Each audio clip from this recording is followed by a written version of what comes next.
하지만 그때 그 힘든 기억은 영원히 지워버릴 수 없을 겁니다. 오늘 사연을 보내는 것을 계기로 마음의 짐이 조금이나마 덜어졌으면 해서 이야기를 나눠보려고 합니다. 4년 전 저희 누나가 세상을 떠났습니다. 저에겐 부모나 다름없는 누나였습니다. 제가 아주 어릴 적 어머니가 병으로 돌아가시고 우리 집에는 저와 누나 그리고 아버지 이렇게 셋이 살았습니다. 누나는 저보다 4살 위였는데 지금 생각해보면 누나도 아주 어린 나이였는데 제 눈에는 누나가 어렸던 때가 한 번도 없었던 것 같습니다. 누나는 단 한 번도 빠짐없이 늘 저를 챙겨주고 돌보아 주었기 때문에 제 눈엔 누나는 늘 어른 같고 엄마 같았습니다. 엄마를 대신하는 우리 누나의 품이 세상에서 제일 든든하고 마음의 위안이 되었습니다. 넘어져서 울 때도 놀림을 받아 울 때도 언제나 누나가 저를 챙기고 토닥여줬습니다. 아버지는 일하러 다니느라 바쁘셔서 누나와 저를 돌볼 새도 없었습니다. 아버지는 집 짓는 목수일을 하셨는데 새벽 날 밝기 전에 나가셔서 해가 지면 그때 집으로 돌아오셨습니다. 가끔은 일을 마치고 바로 들어올 때도 있었지만 그건 술 약속이 없어서였죠. 아버지도 사는 것이 고달프고 힘들었는지 일주일에 2-3번 정도는 늘 술을 마시고 오셨습니다. 아버지가 술을 마시고 오는 날에는 술 냄새가 온 방에 진동을 해서 너무 괴로웠지만 술 마시고 온 날은 아버지가 뭔가 기분이 좋아 보이고 사탕이든 과자든 꼭 먹을 것을 사오셔서 술 냄새 정도는 참을만 했습니다.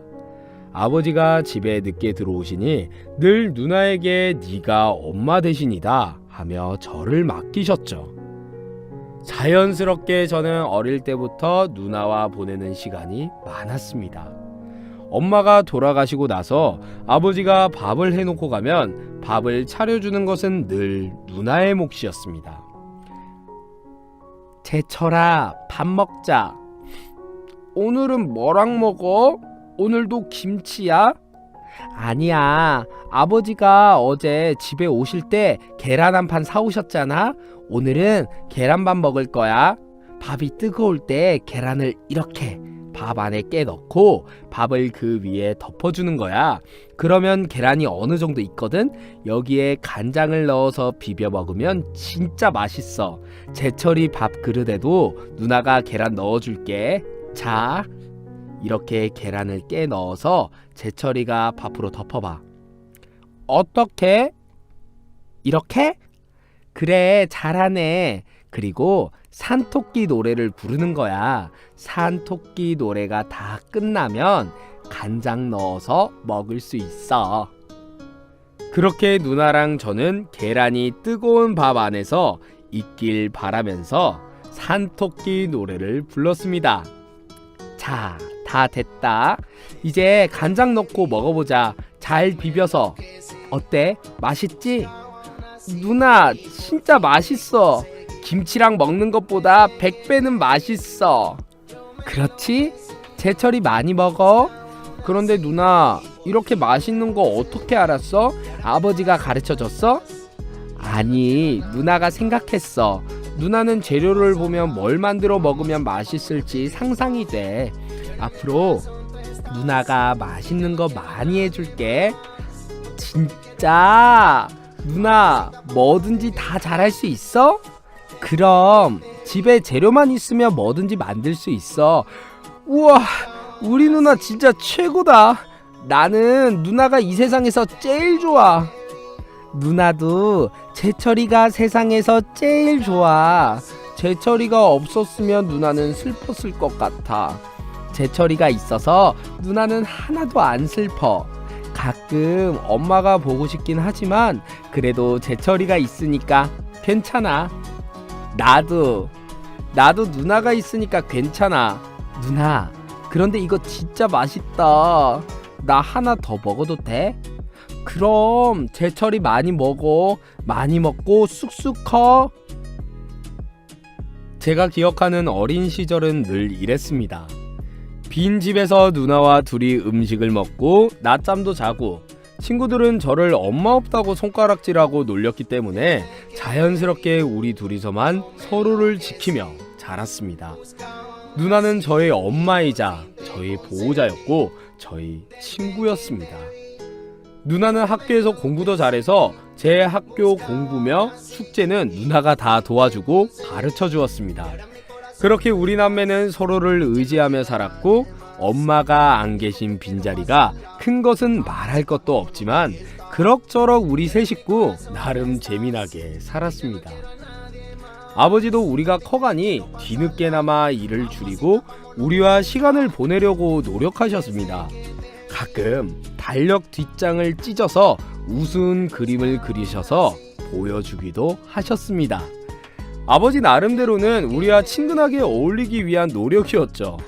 요즘처럼 여름이 찾아올 때면 가끔 기분 내어 아이스크림을 셋이서 퍼먹기도 했습니다. 아버지는 무던한 분이었고 우리도 딱히 아버지에게 짜증을 내거나 뭔가를 요구하지 않았습니다. 그냥 셋이서 같이 있으면 편안하고 행복했거든요. 그렇게 우리는 성장을 했고 어느덧 어른이 되고 결혼할 나이가 되었죠. 어느 날 누나가 저보고 할 얘기가 있다고 앉아보라고 하더라고요. 제철아, 사실은 누나가 지금까지 제철이한테 말 안 한 게 있는데 누나 만나는 사람이 있어. 만나는 사람? 누나 남자 생겼어? 연애한다고? 우리 누나가? 누나는 뭐 연애하면 안 되니? 아니 그게 아니라 누나는 우리 가족밖에 모르는 사람인데 누굴 만날 시간이 있었던 거야? 그 사람 누구야? 우리 누나 마음을 훔쳐간 사람이? 그냥 평범한 사람이야. 누나 회사에 다니는 과장님인데 누나가 회사 들어갔을 때부터 엄청 잘 챙겨주고 잘해줬어. 처음에는 그냥 새로 들어온 사람이라서 잘해주나 보다 했는데 그게 아니었나 봐. 나 좋아한대. 처음에 보고 반했대. 뭐야? 그 닭살스러운 멘트는 혹시 바람둥이 아니지? 변태도 아니고. 아니야, 그런 사람 엄청 다정한 사람이야. 누나도 처음에는 나이가 너무 많아서 좀 이상한 사람 아닌가 생각했거든? 그런데 아닌 것 같아. 너도 알다시피 누나는 윗사람한테 사랑이라는 걸 받아본 적이 없잖아? 아버지는 늘 바쁘시고 엄마는 일찍 돌아가셨고 그런데 나를 너무 잘 챙겨주니까 이 사람이 너무 고맙고 이 사람한테 의지하고 싶다는 생각이 들어. 누나도 이제 누군가한테 기대고 살고 싶어. 아버지한테는 아직 말씀 안 드렸는데 이 사람하고 결혼하고 싶어. 저는 누나가 결혼한다는 얘기에 조금 놀랬습니다. 사실 놀랄 일도 아니죠. 나이가 됐으니 누나가 결혼한다는 건 당연한 일이었습니다. 그런데 누나가 결혼해서 우리 집을 떠날 거라고는 단 한 번도 생각해 본 적이 없습니다. 오랫동안 우리 세 식구가 살아온 것처럼 앞으로도 이렇게 살아갈 거라고 당연하게 생각하고 있었던 겁니다. 누나가 결혼한다는 말에 제 표정 관리가 좀 안 됐던 모양이더라고요. 누나가 제 마음을 읽은 듯 물었습니다. 왜? 제철이는 누나가 결혼하는 거 싫어? 누나 결혼하지 말까? 아니 누나 결혼해야지. 누나도 결혼할 나이가 됐잖아. 그냥 너무 갑작스러워서. 누나가 남자 만나고 있는 줄도 몰랐고 그 남자를 그렇게까지 생각하는 줄도 몰랐어. 어떤 사람인지 궁금하네. 집에 한번 데리고 와. 내가 누나 동생인데 누나가 어떤 사람 만났는지는 알아야지.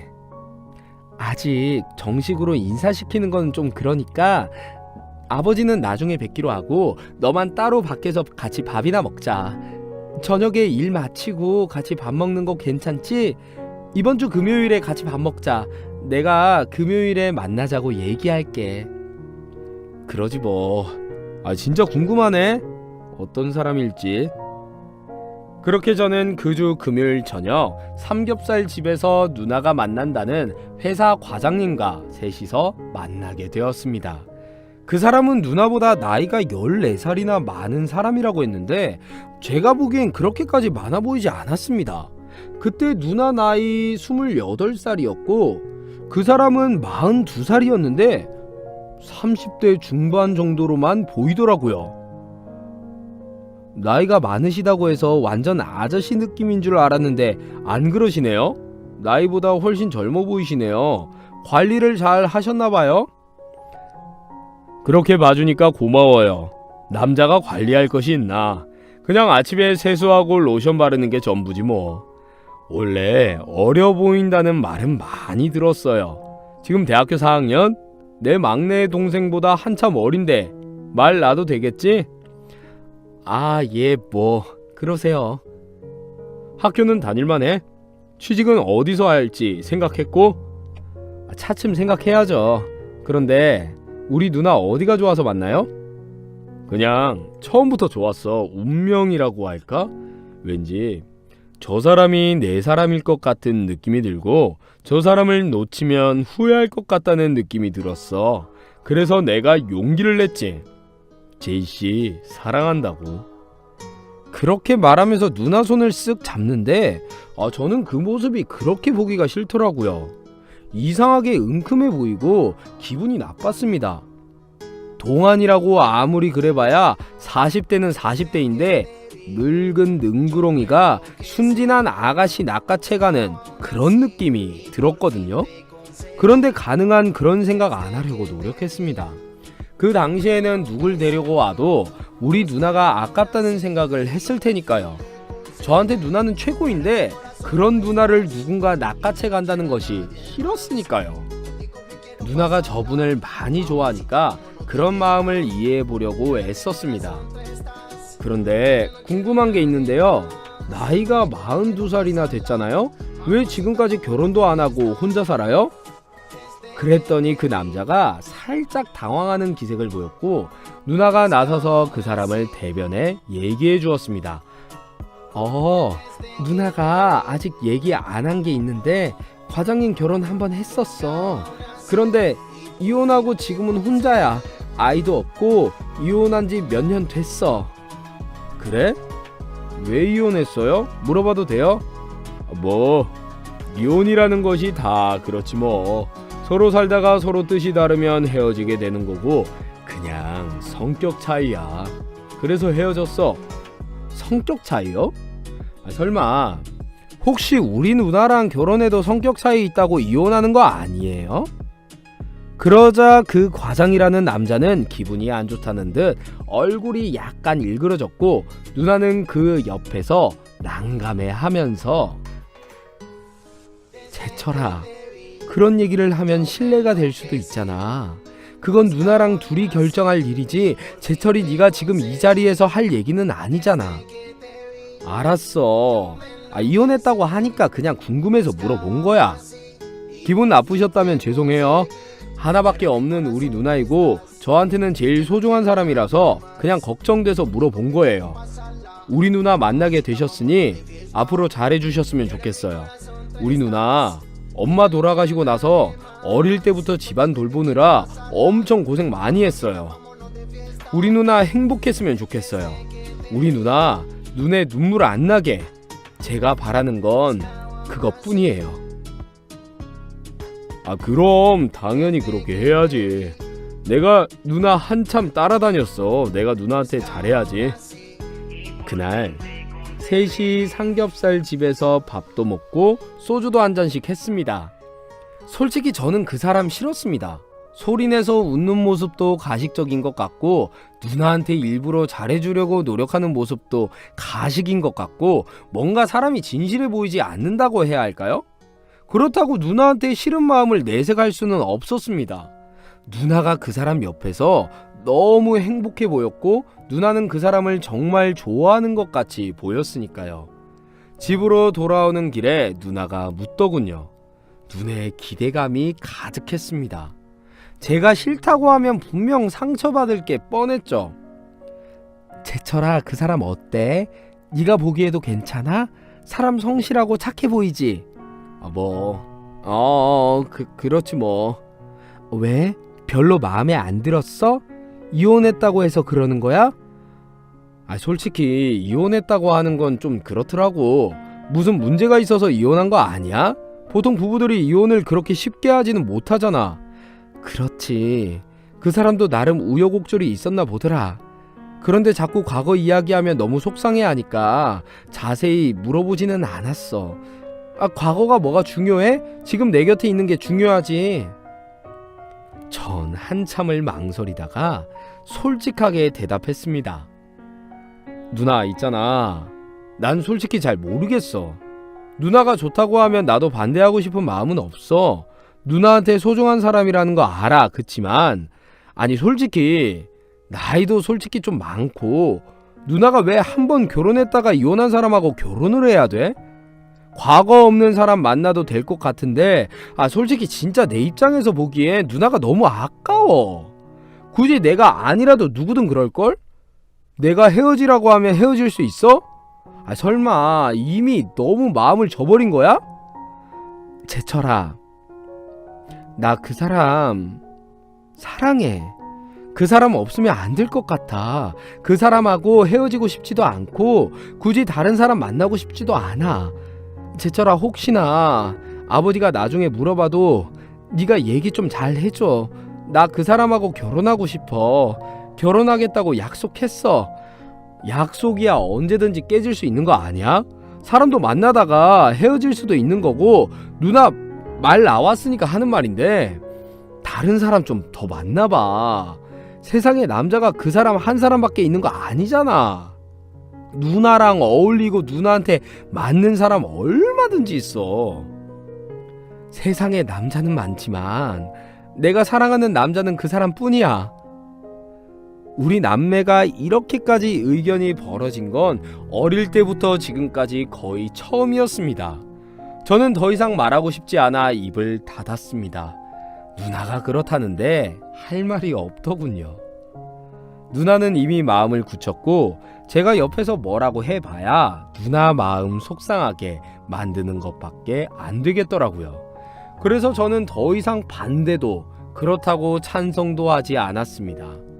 누나는 학창시절 때부터 매일같이 일기를 쓰는 버릇이 있는데 누나가 연애를 시작하고 난 후부터 누나는 일기 쓸 때 얼굴이 굉장히 환해 보였습니다. 일기장에 막 이것저것 스티커도 붙이고 예쁘게 칠도 하면서 즐거워 보이더라고요. 그 모습이 어쩜 그렇게 행복해 보였는지 행복한 그 마음을 그대로 일기장에 옮기는 듯 했습니다. 그래 언제까지 누나를 붙잡고 할 수는 없고 누나가 행복하면 됐지. 누나만 행복하면 돼. 저는 그런 누나를 보면서 끊임없이 되뇌였죠. 누나는 그 사람과 결혼하기 위해서 아버지에게도 그 사람을 손보였고 아버지는 썩 마음에 들어 하시는 건 아니었지만 네가 좋으면 됐다 하셨습니다. 아버지 성격상 애초에 그렇게 반대를 심하게 하실 것 같진 않았죠. 그렇게 누나는 28살 겨울에 그 사람과 결혼식을 올렸고 결혼식에 온 하객은 양가 모두 몇 되지 않았습니다. 그 사람은 이미 결혼을 한 번 한 사람이라 여기저기 청첩장을 돌리기 못해서 가까운 지인들에게만 청첩장을 돌렸다고 했고 우리는 최가 친척 쪽은 엄마 돌아가시고 난 후 연락한 지가 하도 오래되고 아버지는 큰아버지와 형제가 둘뿐이라 우리 쪽 친척도 하객으로 올 사람이 많지 않았습니다. 그야말로 작고 조촐한 결혼식이 진행되었습니다. 결혼식장에서는 신랑이 나이가 훨씬 더 많다네 신부가 띠동갑보다 어리대 제가 했다며 어머머 그럼 신부가 초혼이야 하면서 애써 숨기고 싶어 했던 말들이 슬슬 나왔고 뭔가 서로 어울리지 않는 한 쌍이라는 듯 얘기가 돌았습니다. 저는 그게 죽을 만큼 속상했는데 우리 누나는 괜찮다고 하더군요. 자기가 사랑하고 떳떳해서 괜찮다고요.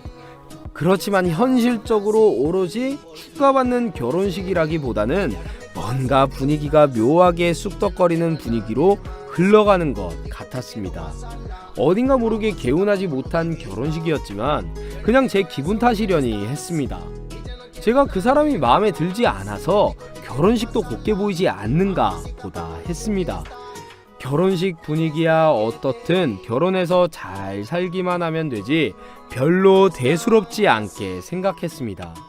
누나는 결혼을 하고 우리 집에서 나가서 살게 되었고 셋이 함께 살던 집은 누나의 빈자리로 텅 빈 집 같았습니다. 누나는 나 없다고 밥 대충 먹지 말고 신신당부를 하더군요. 누나 걱정하지 마. 아버지하고 나도 이제 요리 잘해. 누나가 하니까 안 해서 그렇지. 하려고 마음 먹으면 아마 누나보다 잘할걸? 우리 걱정하지 말고 누나나 잘 살아. 그게 우리가 바라는 거야. 그래, 고마워 제철아. 누나 행복하게 살게. 누나 걱정은 이제 안 해도 돼. 결혼하기 전까지 네가 걱정 많이 하고 반대하려고 했던 거 다 알아. 누나 이제 잘 사는 모습만 보여줄 거야. 누나가 그러는데 저도 모르게 눈물이 날 뻔했습니다. 그리고 누나는 정말 결혼 생활이 행복해 보였습니다. 결혼하고 2년이 되지 않아 누나는 임신을 했고 누나는 무거운 몸을 이끌고 집에 한 번씩 올 때마다 몸은 힘들지만 얼굴은 좋아 보였습니다.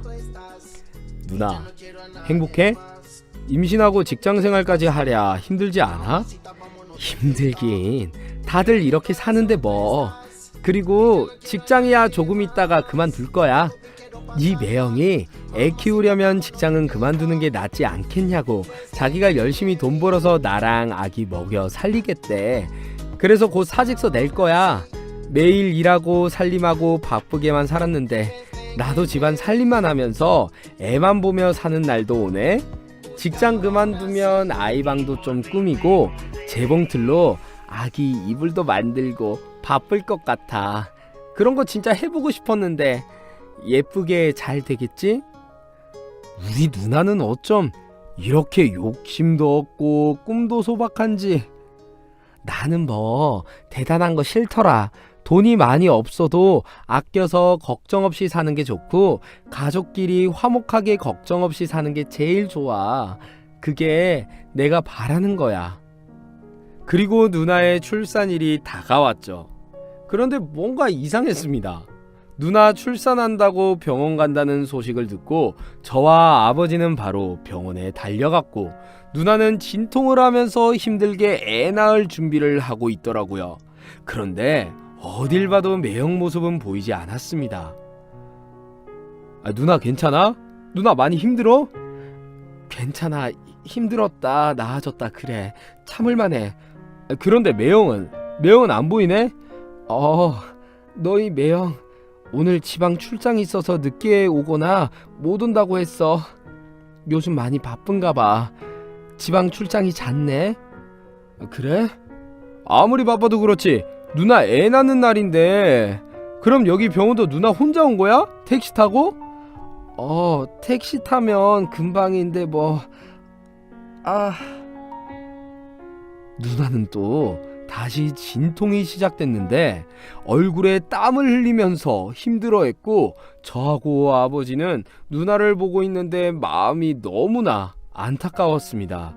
할 수만 있으면 대신 아파주고 싶은 마음이더라고요. 매형은 도대체 뭐하는 사람이야? 일이 그렇게 중요해? 이런 날 좀 와보지. 진짜 답답한 사람이네.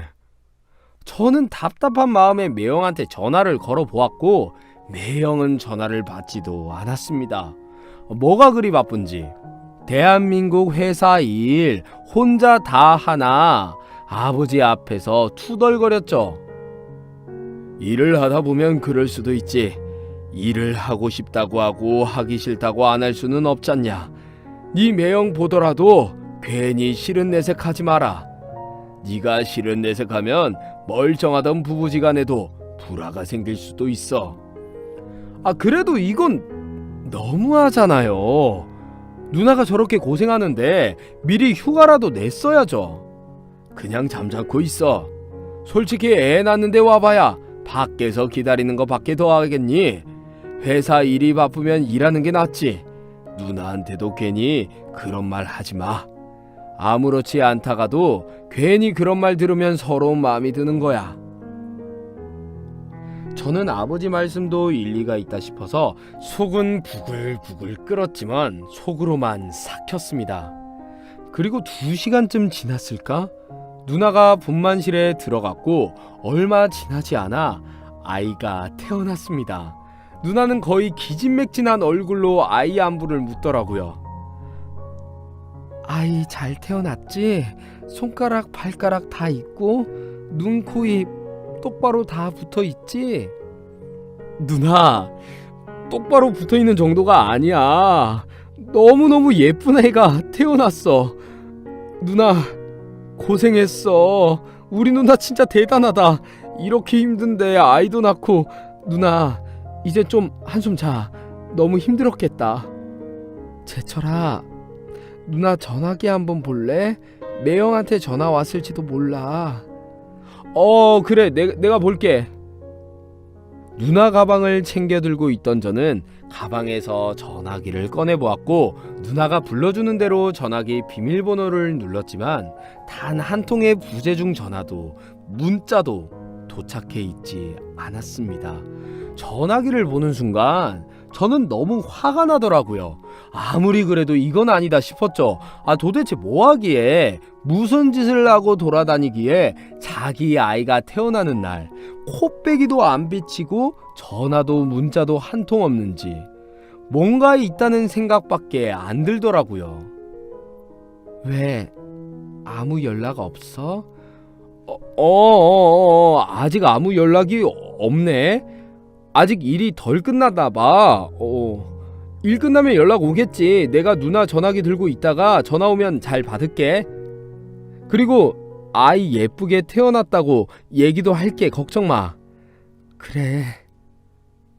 누나는 억지로 아무렇지도 않은 척했지만 엄청 실망한 눈치였습니다. 왜 아니겠습니까? 너무너무 실망스럽고 서러웠을 겁니다. 매형이 옆에 있었으면 정말 한바탕 소리라도 질렀을지 모릅니다. 그날 매형은 끝끝내 오지 않았고 전화 한 통 없었습니다. 애를 데리고 퇴원을 해야 하는데 매형한테 전화를 해도 전화가 되지 않아서 퇴원 수속도 제가 밟고 누나를 집까지 바래다 주었습니다. 더 이상은 속이 끓어서 올라서 못 참겠더라고요. 누나, 매형 뭐하는 사람이야? 애 낳는데 어떻게 코빼기도 안 비쳐? 그렇게 바쁘대? 어떻게 연락 한 번을 안 해? 애 낳는 거 싫어하는 사람처럼 행동이 왜 그래? 아니야, 싫어하긴 왜 싫어해? 아이 가졌다고 얼마나 좋아했는데. 바빠서 그래. 전화는 아까 누나랑 했어. 누나는 분명 거짓말을 하고 있었습니다. 누나는 전화를 할 새도 없었고 태어나기 직전까지 전화기만 쳐다보면서 매형 전화를 기다리고 있었으니까요.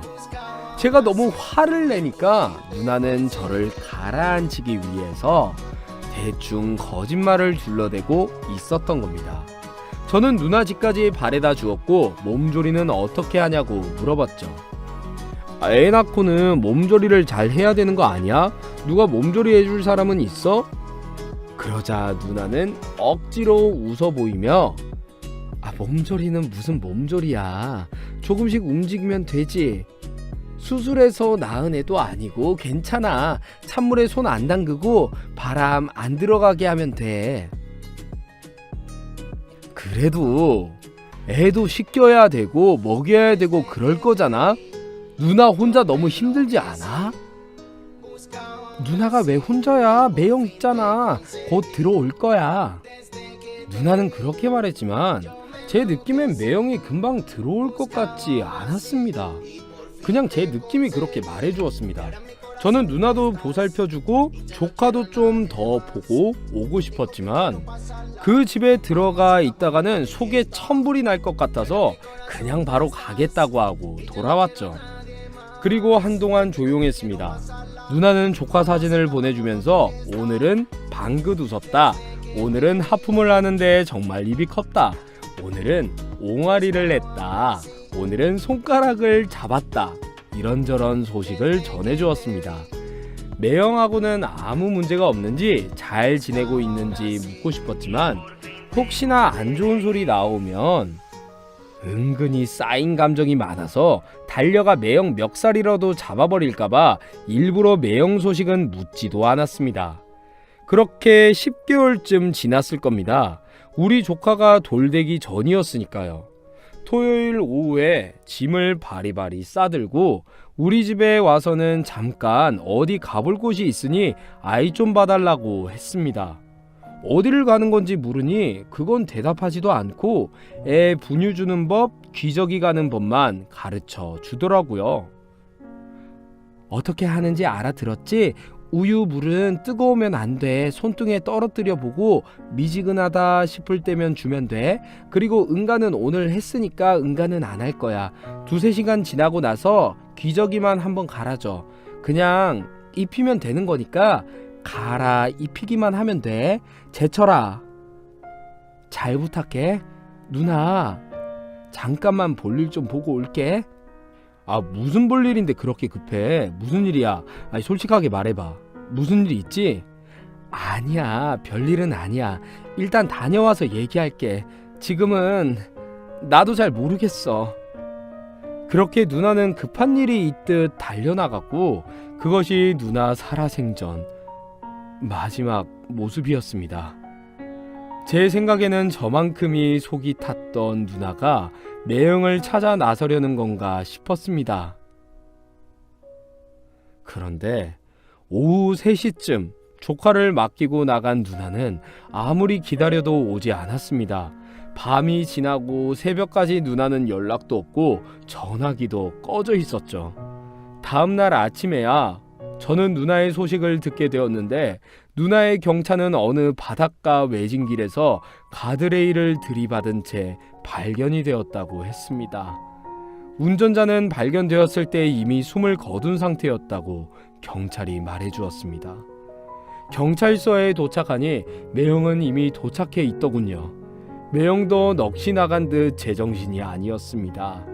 저는 아이를 안고 어떻게 된 일이냐고 매형에게 물었지만 나도 모르겠어. 어떻게 된 일인지 나도 몰라. 어떻게 누나가 바닷가에 발견이 됐는지 도대체 어디를 가려고 했던 건지 나도 모르겠어. 우리 미니 맡기러 갔을 때 별말 없었어? 누나가 뭘 했어? 뭐 때문에 애를 맡기고 간다고 얘기는 했을 거잖아. 아무 말도 없었어요. 누나가 그냥 볼 일 있다고 자기도 지금 어떻게 된 일인지 모르겠다고 다녀와서 얘기한다고만 했어요. 그리고 미니 어떻게 먹이는지 기저귀는 어떻게 가는지 설명만 해줬어요. 누나는 무슨 다급한 일이 있는 사람처럼 행동했는데 저도 무슨 일인지 도저히 감을 잡을 수가 없어요. 도대체 누나한테 무슨 일이 있었던 건지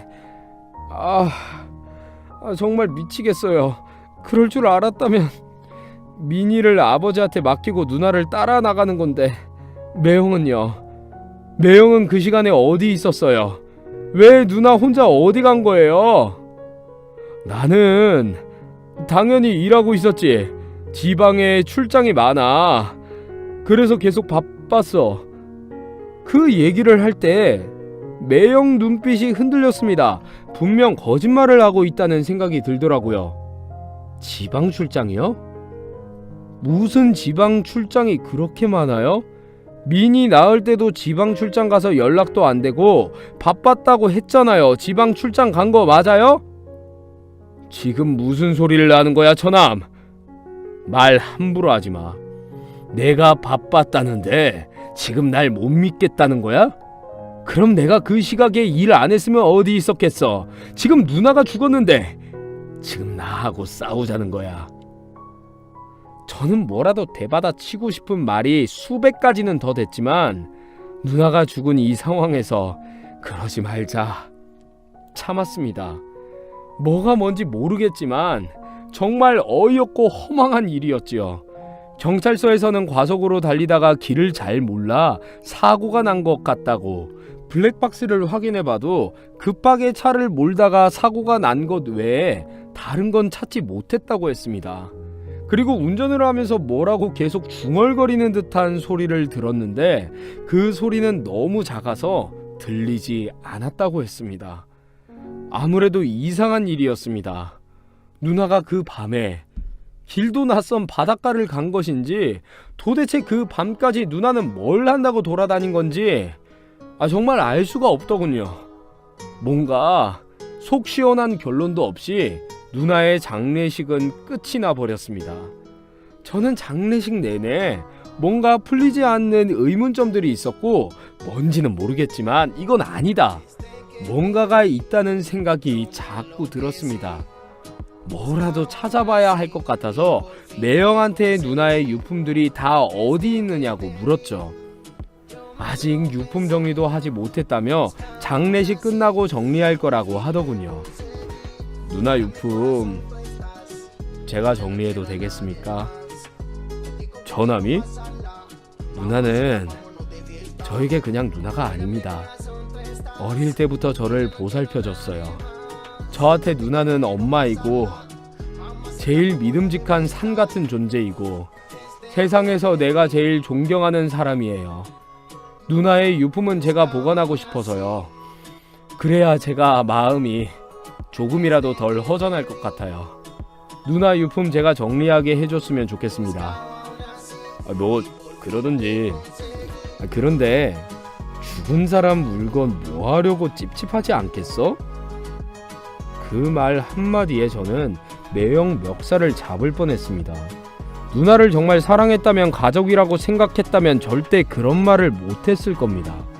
죽은 사람 물건이라 찝찝하다니요. 그건 가족의 입에서 나올 말이 아니더라고요.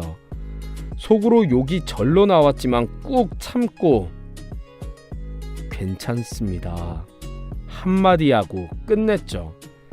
저는 누나의 유품을 정리했고 그곳에서 이런저런 어릴 때 사진들과 누나가 평소에 좋아하는 책과 시집, 그리고 누나의 일기장을 발견했습니다. 일기장을 보는 순간 누나가 왜 그 바닷가 마을을 갔는지, 그동안 무슨 일이 있었는지 알 수 있겠다는 생각이 들었습니다. 누나는 늘 일기 쓰는 습관을 가지고 있었으니까요. 저는 일단 누나의 유품들을 들고 집으로 왔습니다. 아버지는 망연자실 자리에 앉아 미니를 안고 한숨만 쉬고 계시더군요. 정말 청천벽력 같은 일이었지요. 저는 눈물도 나지 않았습니다.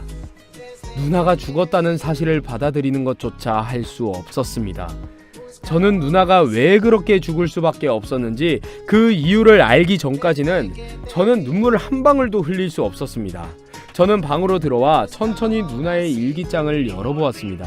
그리고 그 일기장에는 정말 어마어마한 내용들이 적혀 있었습니다.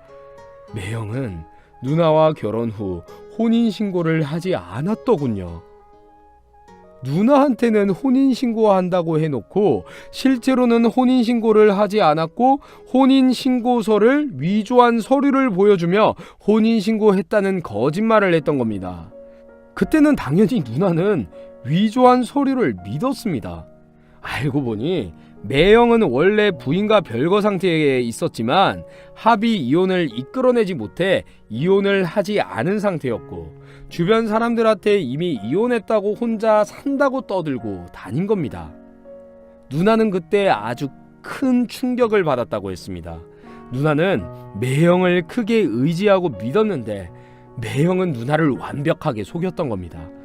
믿었던 사람에게 배신당하고 누나는 죽고 싶을 정도로 힘들었고 사는 게 너무 괴로웠다고요. 그런데 또 한 번의 일이 닥쳤습니다. 누나와 매형이 살고 있을 때 본처가 찾아와 난리를 피웠더군요. 가정 있는 남편, 유부남을 꼬셔서 살림까지 산다고 어린 년이 간땡이가 부었다며 누나는 동네에서 온갖 망신을 당하고 수모를 겪었다고 했습니다. 그 후 매형은 누나와 함께 이 집에 있지 못한다며 본처한테 가봐야 된다고 했답니다. 그렇지 않으면 본처가 자꾸 찾아와서 누나를 괴롭힐 거라고요. 누나는 이 모든 사실이 너무 받아들이기 힘들고 매형도 꼴도 보기 싫었지만 하필 그때 임신 사실을 알게 됐다고 했습니다. 하지만 누나는 아무것도 할 수 있는 게 없었다고 했습니다. 아이는 낳을 수밖에 없었고 매형은 본처에 가 있으니 오라고 할 수도 없었다고요. 그래서 매형이 애 낳을 때도 못 오고 누나 혼자 애를 낳았던 거죠. 누나는 저와 아버지가 걱정할까봐 말도 못하고 있었습니다. 매형은 가끔 들르는 것이 전부였고 누나는 그 모든 사실을 혼자 바보처럼 끙끙 앓고 있었던 거죠. 아이가 하는 예쁜 짓을 저한테 보내주고 저와 소통을 하면서 누나는 외로움을 달랬던 겁니다. 누나는 자기가 제대로 알아보지도 못한 잘못이라고 그 모든 걸 받아들였습니다. 그 와중에도 매형이 누나에게 나는 너만 사랑한다. 나는 본처가 이혼을 안 해줘서 못할 뿐 마음은 이미 이혼한 거다. 그 말 한마디 믿고 살았다고 했습니다. 그러면서 본처에게는 누나한테 가는 척하고 다른 여자를 만나러 다닌 겁니다. 이런 충격적 사실을 알고 나니 정말 혈압이 올라 머리가 터질 듯이 아프더군요. 인간 같지도 않은 사람을 내가 여태 가만히 뒀구나. 우리 누나, 불쌍한 우리 누나. 내가 어떻게든 말렸어야 했는데 싶어 얼마나 가슴을 쳤는지 모릅니다. 우리 누나는 그 사실을 알고 당시 매형이 다른 여자와 놀러 갔던 바닷가를 쫓아갔던 겁니다. 일기장엔 그 후에 이야기는 적혀 있지 않더군요. 머릿속에 정말 이 미친놈을 어떻게 조져놓을까 그런 생각뿐이었습니다. 저는 매형을 가만두지 않을 생각으로 회사에도 찾아가고 본가에도 찾아가 뒤집어 엎으려고 했습니다. 그런데 어디서도 매형을 찾을 수가 없더군요. 매형에게 전화를 수차례 걸었지만 매형은 전화를 받지 않았고 결국 저는 매형의 본처가 살고 있는 집으로 찾아갔습니다. 본처가 저에게 난리를 피면서 여기가 어디라고 오느냐 고함을 지르더군요. 우리 누나도 피해자다. 잘못한 사람이 누군데 우리 누나는 죄책감에 시달리고 그놈의 거짓말에 속아서 고통받다가 세상을 떠났다 하고 막 버럭버럭 고함을 질렀더니 그때서야 잠잠하더군요. 하지만 거기도 매형의 소식을 들을 수 없었습니다. 본처에게도 연락이 오지 않는다고 얘기하더라고요. 하늘로 솟았는지 땅으로 꺼졌는지 대한민국이 좁은 땅에서 매형은 소리 소문 없이 잠적해버렸고 회사에도 집에도 그 누구에도 찾아가지 않았습니다. 그리고 보름 후 매형의 친형에게 연락이 왔더군요. 단순 가출이라고 생각했는데 실종 신고를 했다고요. 핸드폰 신호도 잡히지 않고 예금 거래도 없고 뭔가 심상치 않아서 어떻게든 소식을 찾으려고 하고 있다고 했습니다. 솔직한 심정으로 어떻게 되든 내가 알 바는 아니지만 우리 누나에게 한 짓을 생각해서 내가 어떻게든 눈앞에서 멱살을 잡고 싶었습니다. 그러나 그런 기회는 오지 않았습니다. 며칠 뒤에 다시 연락이 오더군요. 제철씨, 우리 동생 미안합니다. 우리 못난 동생. 매형의 형님은 숨도 못 쉴 만큼 오열하면서 계속 미안하다는 말만 연발했습니다. 매형은 누나가 죽고 며칠 동안 잠적을 했던 모양이었습니다. 그리고 결국에 거세게 비바람이 몰아치던 날 어디론가 달려가던 매형은 자동차가 갑자기 미끄러져 뒤집어지고 말았고 결국 그 자리에서 사망한 채 발견이 되었던 겁니다. 당사자가 사라졌으니 죄도 물을 수가 없었습니다. 못난 인간 죽지 말고 살아서 벌 받았으면 좋았을 것을 마음이 어찌나 쓰리고 심란하던지요. 정말 믿을 수가 없는 일들이 연속으로 닥치니 정신적으로 너무나 피폐해지고 힘든 날들이었습니다. 한동안 아버지와 저는 그 충격에서 벗어날 수 없었지만 우리에겐 정신을 차려야 할 이유가 있었습니다. 두 사람이 세상에 덩그러니 남기고 간 우리 조카 미니. 우리마저 잘못돼버리면 우리 미니를 못 돌보겠다 싶었습니다. 아이를 키워본 적 없는 저는 인터넷에서 열심히 자료를 찾아보며 맘카페에 가입해서 들락날락하며 정보를 얻고 우리 조카 남부럽지 않게 잘 키워보려고 애를 쓰고 있었습니다. 똘망한 눈이며 코며 예쁜 입술, 모두 누나를 쏙 빼닮은 우리 조카는 다행인지 불행인지 엄마 아빠의 존재를 잘 모를 때여서 그저 방긋방긋 웃으며 우리와 잘 지내고 있습니다. 황혼의 나이에 육아까지 하게 된 우리 아버지는 체력적으로 힘에 부처하셨지만 세상에 홀로 남을 손주를 위해 오래 살아야겠다며 아침 저녁으로 운동을 다니시면서 체력을 기르고 계십니다. 술과 담배 모두 끊으셨습니다. 누나의 빈자리를 채워주는 우리 미니가 하루하루 성장해 가는 것만이 우리에게 희망이고 꿈이었습니다. 아이는 사랑을 주는 만큼 잘 자란다더니 아침 저녁으로 우리 미니 사랑해, 우리 미니 최고야를 외치며 긍정의 힘을 주는 삼촌이 되기 위해 노력합니다. 지금은 어린이집 다니는 우리 미니, 다행히 아주 밝게 잘 자라고 있습니다. 남자 둘이 휑하고 슬픔만 가득하던 집이었지만 우리 미니가 들어오면서 다시 새 가족이 되었습니다. 겪지 말았으면 좋았을 일들을 겪고 너무나 힘들고 아픈 시간들을 보냈지만 이제 앞으로는 그 충격에서 벗어나 우리 세 식구 행복하게 잘 살고 싶습니다.